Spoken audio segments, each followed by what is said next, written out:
name is Alyssa Yost. I did my capstone presentation on dorsal fin photographic identification and population dynamics of Carcharhinus Brachyurus in Hornsby, South Africa. The objective of my study was to determine if this shark species, also known as the bronze whaler, could be identified using the notch patterns located on their dorsal fin, as you can see in this figure to the left, because we have found with another shark species, white sharks, each individual has a distinct notch pattern that we can use for capture marker capture methods. And then from the data from CMR, we can long-term monitor the species. So in my study, I am trying to see if that is a possibility for bronze whaler individuals. The motivation for my study is that bronze whalers are a very vulnerable species. In the last 70 years, we have seen a 50% decrease in their population size. They are also slow growing and late maturing. Males reach sexual maturity at age 16 to 19, while females reach sexual maturity at age 19. In addition to that, bronze whalers only live to be 30 years old, and the gestation period is 12 months. They don't have a long time to reproduce. This shark is also found in coastal waters, making them more susceptible to overfishing and bycatch. Another motivation for my study is that there is a lack of research on this species. So I'm hoping with determining if they can be identified using their notch patterns, that it'll be an easier method to research this species. In my study specifically, I'm going to be looking at their migration patterns because bronze whalers are highly migratorial, and they only spend a few months out of the year in South Africa. So why photo identification? Photo identification is non-invasive. You are not putting any harm or stress on the animal. It's also less expensive because you really only need a camera to take the photographs. It's safer for you and the shark because you are not coming into contact. And then finally, it's better for long-term monitoring because with tagging, the tag could fall off, or the tag signal could not be picked up by a satellite because the shark is too far in the water column. For my study design, we took photos from February 2018 to January 2022 in Hornsby, South Africa, near Dyer Island. The dorsal fin photographs were taken on shark cage diving trips. From there, the photographs were put into a software program called IdentiFin, which is specifically made to match shark fins. From the data that the software exports, I can use it to look at population dynamics. So in my case, I'm looking at transient and returning individuals. Transient individuals are seeing 1 year of sampling, and then returning individuals are seeing 2 or more, because I'm trying to determine if the sharks that are coming back every year to South Africa are the same sharks or if there's still new sharks coming in.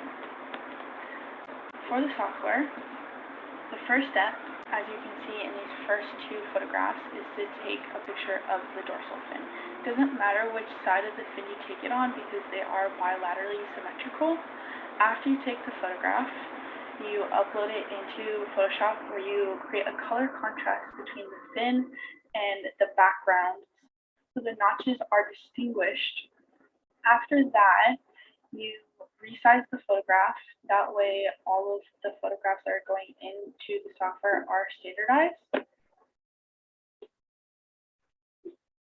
Next, upload the photo into the software, and then as you see in this bottom photo, the software will trace the notch pattern for you, but you do have the ability to correct the tracing if the software accidentally picked up the water instead.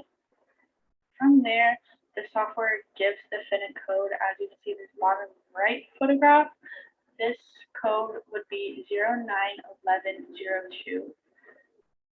So every new photograph that is coming into the database is matched with all of the other photographs that are already in the database. And then from there, the software exports matches from best to worst. So you go through all the matches. If you see the same individual, then you will recite the photograph. But if you cannot find a match for the photograph, then you mark the individual as new. For my software accuracy, after I was done matching all the photographs, I selected 50 random photographs from my database and I rematched them. Out of the 50 photographs, 96% of them found a match in the first 20 photographs. Of those, 78% found a match in the first 3 photographs. I also did a pair t-test, which did come back significant, meaning that the software is accurate in identifying bronze whaler individuals. For my sampling effort, I created a discovery curve, as you can see with the gray line, which shows the new individuals, and then I also did a line in black, which shows the resites. Each point indicates a month of sampling, and then you can see where the 2 lines intersect. That is also called a point of saturation, which indicates that my sample size was significant enough to get an accurate population estimate. And then with all the photographs, I identified 61 individuals. For my recite results, out of all the individuals, I found 84% of them were recited, meaning that they were seen 2 or more years.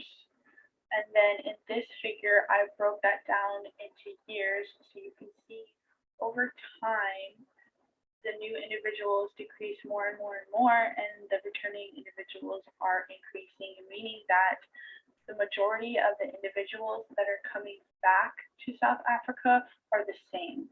And so it's the same population that are migrating out of South Africa and then coming back to South Africa annually. My acknowledgement, that's my mentor, Mary. Thank you.